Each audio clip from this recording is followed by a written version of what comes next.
I'll try and rush through these because I don't think they're that complicated, so we can get on with the actual practice, and we can always come back to them. So prepare, obviously, if the content, you need to understand what you're talking about. If you don't, you need to read up and revise. Understand your industry so you don't seem like a complete nincompoop, whether it's reading, keeping up to date with current affairs in your industry, current news, who are the bigger, what the trends are, you know, who's making the most innovative work at the moment, all the kind of market research, or just being interested in your industry. Understand your audience, talked about that already.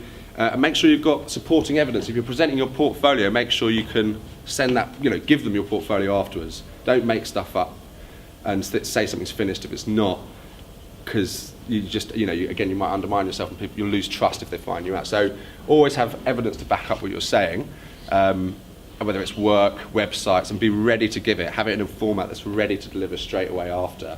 Whether it's an email that's already drafted that you can just send as soon as you get back or get out of the office from your, out of the interview from your iPhone, or whatever it is, have that supporting evidence. Because you will encounter people who may disbelieve you. You know, they may say, for whatever reason, they just might be like, I'm skeptical. So you need to have it so you're always ready to get over any doubts. Really simple stuff. Say hello, be polite. It's amazing how many people just forget that they're humans talking to another human, a human talking to a human, sorry. Remember that. When you're talking to someone, you're human, they're human. You're not suddenly, okay, you're standing up sometimes, or you're separate from an audience, but you're not suddenly different people. And that really does help. So remember just to say hello and be polite and introduce yourself as a person. And it's quite easy to forget that. Give a really quick summary of exactly what you're talking about so you can give your audience an idea of what you're going to cover so they can kind of follow you on your little journey.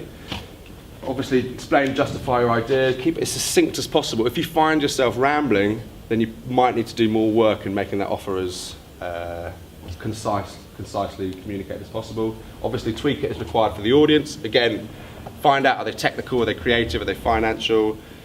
It could be anything. Find out, and then that will allow you to tweak your content to the audience. If there's no one technical there, you might not bother saying any technical terms about the kit you use or the systems you want to work with. Explain why you're doing this, why what you're saying is interesting. Lots of people, lots of students, and often me as well, will just say who they are and what they do. And that's fine, but actually it's not very convincing, it's not very engaging, it doesn't make you very memorable on the whole. You always need to say why something's important. And I'll give you an example. Oh, we all can, when we're in our speciality, we can all get bogged down in what's special for that particular industry. Sometimes you need to step out and say, why is it valuable for any kind of human person? So I'll give you an example. Someone might say, ask me, what's your product you're selling or you've invented? And I'm going to say, it's the first dynamic high-volume CT scan that utilises 320 ultra-high resolution detector rows to image an entire organ in a single gantry rotation. Whatever the hell that is. Doesn't sound, well, it sounds exciting, but it doesn't mean anything. And then someone can say, why are you passionate about this? And this is the reason why that basically gobbledygook product is good. Because if you suffer a stroke, our product could mean the difference between going home and living a full life or never recognising your family again. And suddenly it's like, okay, here's a product which basically will change your life if you have a stroke. You either can share the rest of your life with a family or not.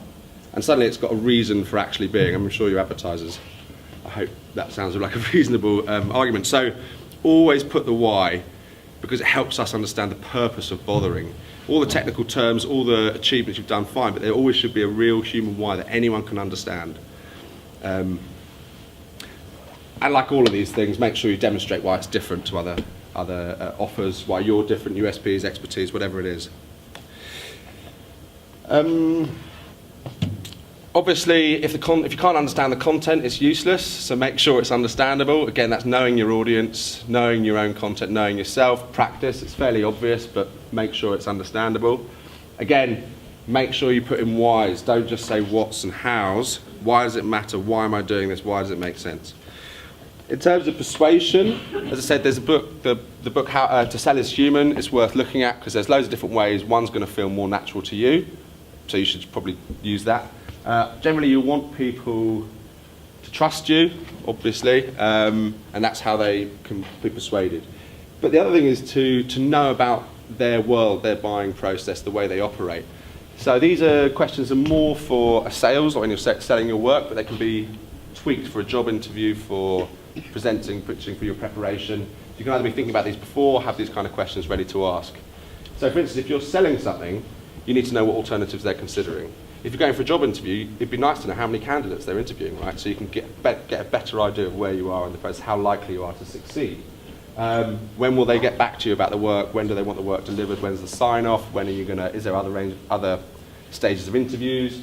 By taking an active interest, you're already going to probably endear yourself to these people anyway. But these are going to help you understand what they're considering and how you can best present yourself and get value. How much they have to spend, what is the range of their budget, what salary do they have, are they going to take on other people, who's going to sign off, who's actually the decision maker, are you presenting to the decision maker or do they need to present to someone else? Often that's the case, you might be presenting to the technical team or the creative team and they have to get it signed off by someone else. If you know that the finance person has to sign off, then you might say, look, I'm going to focus on the creative work today, but I'd like to give you some finance stuff for your other colleagues so that they understand how it fits in. Really, it makes such a difference if you know what that process is for signing off anything, whether it's a job or work. Yeah, who needs to give consent? What specifically do they need to have? Yeah, organisational structure, people. The more you know, the better you can prepare yourself, the better you can deliver your pitch, and the more you'll get on with the people that you're trying to work with. If you understand their structure, how they work, their culture, the people involved in the team, you're already one step into actually working with them or being in that team, because it will be less of an effort for them to integrate you because you're already one step ahead. And at the end of the day, whenever you do a pitch, there's normally hundreds of other pitches happening, or lots and lots of other pitches happening, whether it's interview, candidates, jobs. And the idea is to obviously seem better than the other people, right? It's to get noticed, to be memorable. The more involved you are, the easier it is for people to work with you. If there's someone who doesn't have a clue and doesn't care about the structure, and someone who does, and they've both got the same kind of content or the same expertise, you're going to go with the person who seems to care more, and it is easier to integrate. Well, probably. Delivery, shorter the better. If you can summarise your pitch in a few sentences, that's just great. Obviously have backup information to expand if you want. Show passion, make sure you communicate why you're doing it. We've talked about that already, but make sure you're not kind of bringing everything down. If you can, try and be enthusiastic about what you're doing. If you're not enthusiastic about what you're doing, you've got to ask why you're doing it. Obviously explain why you're doing it, we talked about that already. End with key points. Make sure you agree next actions. Again, it's a simple thing to forget, but if you've done the best pitch of your life with the best content, everyone's been like, you're brilliant, you're amazing, and then you forget to sort of agree what you're doing next, or how do you meet up again, or how do you contact each other, and it might all be for nothing. So make sure you, after you've done your pitch, you talk about what we're going to do next, how you're going to move things forward. Be comfortable, presentable, be yourself, but don't be disrespectful. So, people often ask about wearing suits or ties. When's it appropriate? Do you need to do it for a business pitch? Not necessarily. I think you wear whatever you think's appropriate. You know your industry's better than I do, and if you feel comfortable in a certain way of dressing, then that's what you should wear, I think. If you feel more comfortable dressing up and putting a suit and tie on or whatever it is, then do that. The important thing is for you to be comfortable and for them to feel that they talk to you, but also that you obviously respect their time and you're trying to show that. So ultimately you want them to trust you and for you to seem like you give a shit, really. So as long as you're comfortable, presentable, I think that's more important than trying to pretend something you're not and brush over it with a shiny new suit. But if you feel comfortable, do that. Practice. Don't just read it through on a page. Talk it through. Time it. Do it to real people as much as you can. One of the really good things about practicing talking through a presentation to real people is that, well, obviously you get better at it for a start on how you actually vocalise it, but something else happens. The more you talk about the same subject to more people and the more you engage with them, their faces, their expressions, the more you see which bits, which aspects of the content people find more valuable. Because you'll be talking about different aspects of content and half the people, whatever, and each time you get to something, suddenly people are like, oh, that's interesting.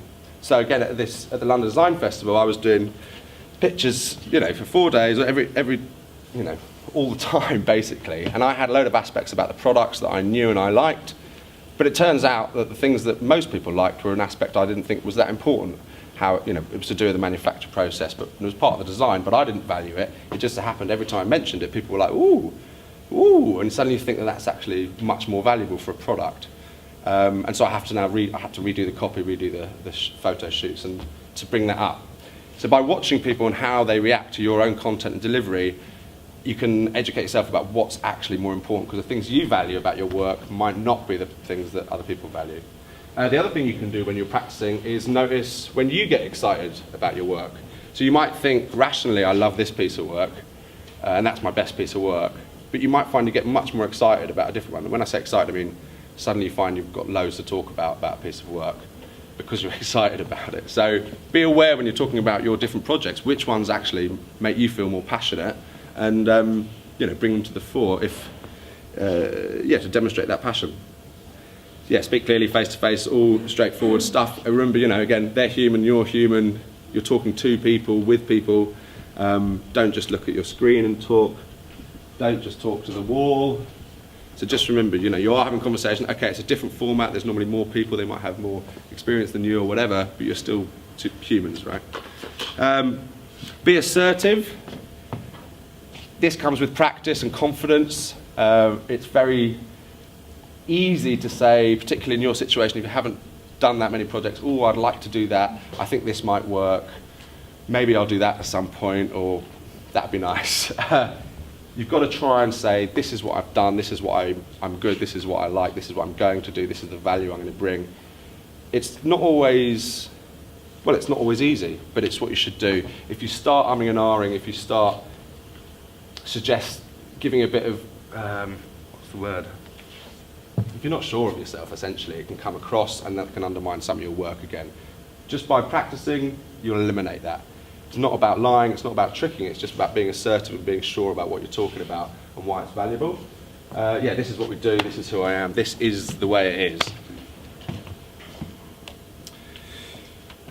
Again, none of this is news, it's just Forget-Me-Not to make it as mixed media as possible. Everyone learns in different ways. Some people like to get up and do an experiment kind of thing. Some people like a visual, some people like to read it, some people like to discuss the content. If you can bring